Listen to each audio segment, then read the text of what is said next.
Salut mes petits permaculteurs. Est-ce que vous vous rappelez de la petite vidéo que nous avions fait sur les puits de pétrole à Arcachon, en zone Natura 2000? Vous vous en rappelez de ça? Où on pouvait se dire ouais c'est que 8 puits de pétrole, ça va, c'est à Arcachon, etc. Ça me concerne pas quoi. Eh bien aujourd'hui j'aimerais lire avec vous Pyrénées-Atlantiques, le feu vert du gouvernement pour chercher de l'hydrogène naturel, une première en France. Donc dans les Pyrénées, allons-y, comme je le disais, on est sur un réchauffement climatique, on vous donne des injonctions à chauffer à 19 degrés, à faire attention, à bien trier vos poubelles, à faire maintenant votre compost, parce qu'il ne faut plus jeter maintenant de produits organiques dans les poubelles. Vous avez plein d'injonctions comme ça, mais en même temps, on va aller chercher donc des produits fossiles dans des zones naturelles, dans des zones où il n'y avait pas encore de construction vraiment humaine, de trucs qui démolissent un petit peu tout. Et ça me fait bader en vrai. L'hydrogène naturel ou hydrogène blanc pourrait permettre de décarboner l'industrie des transports. Des gisements pourraient se trouver dans le sous-sol pyrénéen. C'est une première en France. Le gouvernement a indiqué dimanche qu'il donnait son feu vert au projet de recherche d'hydrogène dit blanc dans les Pyrénées-Atlantiques. Le combustible naturellement présent dans le sous-sol a un intérêt croissant pour la décarbonation de l'industrie et des transports. Alors, quid de son extraction? Annoncé dimanche dans le journal officiel, ce permis exclusif de recherche de mines d'hydrogène natif, hélium et substances connexes, dit Sauveterre H2, précise l'arrêté du 23 novembre a été signé par le ministre de la Transition énergétique et le ministre délégué à l'industrie. Il a été accordé à la société TBH2 Aquitaine pour 5 ans et concernera une zone de 225 km², c'est énorme, environ, qui s'étend des environs de Sauveterre de Béarn jusqu'à Navaranx, ainsi qu'en Soule. TBH2 Aquitaine restera la première société en France à avoir obtenu le permis exclusif de recherche pour l'hydrogène natif. C'est félicité Vincent Bornemann, le fondateur de la société, en évoquant un grand jour. Premier forage dans 2 ou 3 ans. Selon lui, l'octroi de ce permis signifie que les travaux d'exploration peuvent commencer, à savoir des études notamment sismiques. Le forage n'interviendra que dans 2 ou 3 ans, après de nouvelles autorisations. Il s'agit ainsi du premier permis accordé parmi 6 demandes déposées en France, selon le ministre de la Transition énergétique. Un autre permis est en cours d'instruction dans le département baptisé Grand Rieux. Il est porté par l'entreprise française 45.8, associée notamment à Storengy, filiale de Engie. Son territoire est situé plus au sud que le permis évoqué plus haut. Il s'étend jusqu'à Moléon et Oloron-Sainte-Marie. Il a été déposé en mars 2023. Un retour définitif de l'administration est espéré pour l'été 2024. L'hydrogène blanc, porteur d'espoir. L'hydrogène est très convoité pour le potentiel de décarbonation. Il offre aux industries et à la mobilité à condition d'être lui-même produit à partir d'électricité verte ou décarbonée. D'accord. Donc d'où mon inquiétude sur l'extraction.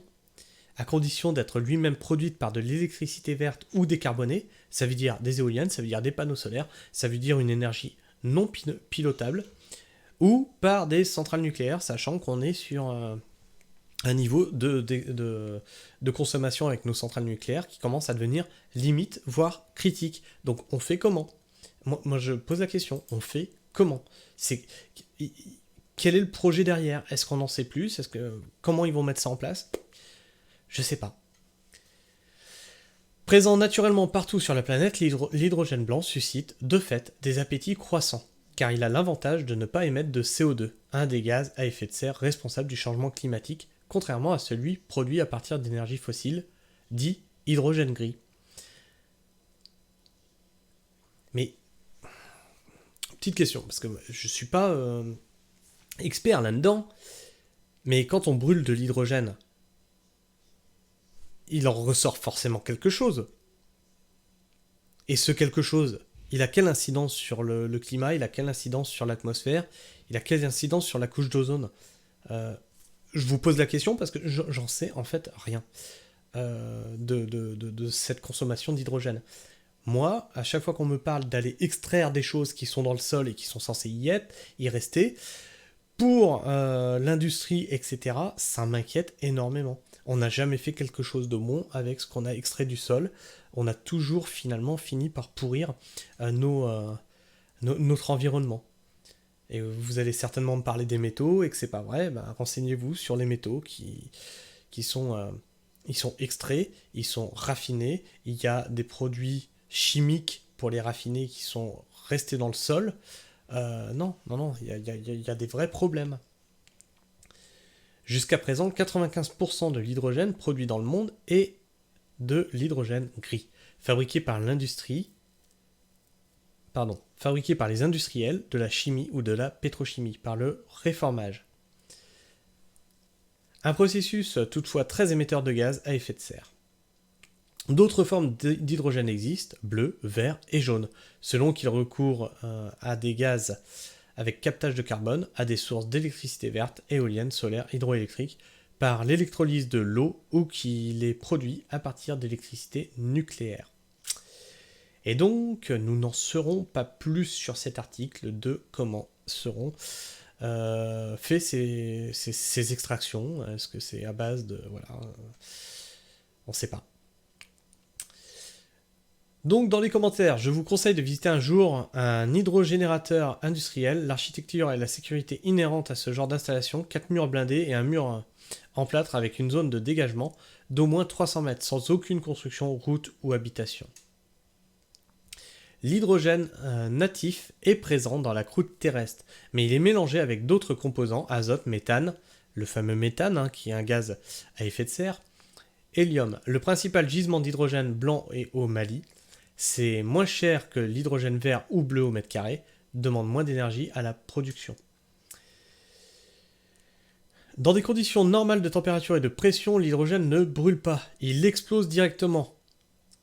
Alors ça, c'est une réponse à quelqu'un. Faux. Il brûle simplement pour exploser. Il faut un mélange homogène d'H2, donc d'hydrogène, et O2, ce qui ne se fait pas pour la simple raison que l'hydrogène est 16 fois plus léger que l'oxygène. Pour vérifier, voir le film Le Zeppelin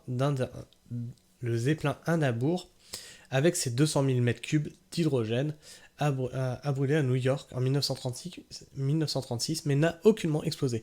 Ne pas se fier au film colorisé des années après, où l'artiste a cru bon de représenter comme un feu de gasoil, alors que la flamme d'hydrogène est blanche brillante. Et les risques de l'hydrogène, difficiles à stocker, hautement explosifs. Donc ça, voilà, donc c'était une réponse, je pense, à cette personne-là. Est-ce qu'on a d'autres commentaires, je pense, parce qu'il y en a 22, voire tous les commentaires.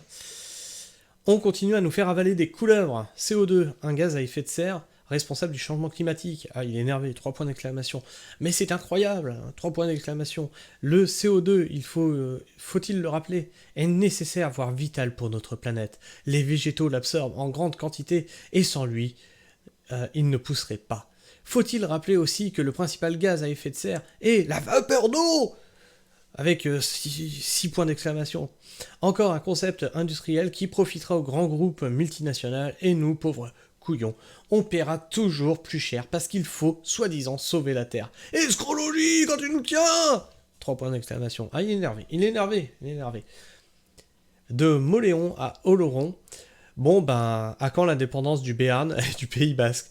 On s'est fait piller le gaz, on va pas en plus se faire piller l'hydrogène. C'est une bonne nouvelle, les égoïstes préfèrent importer et polluer ailleurs, c'est tellement moins visible.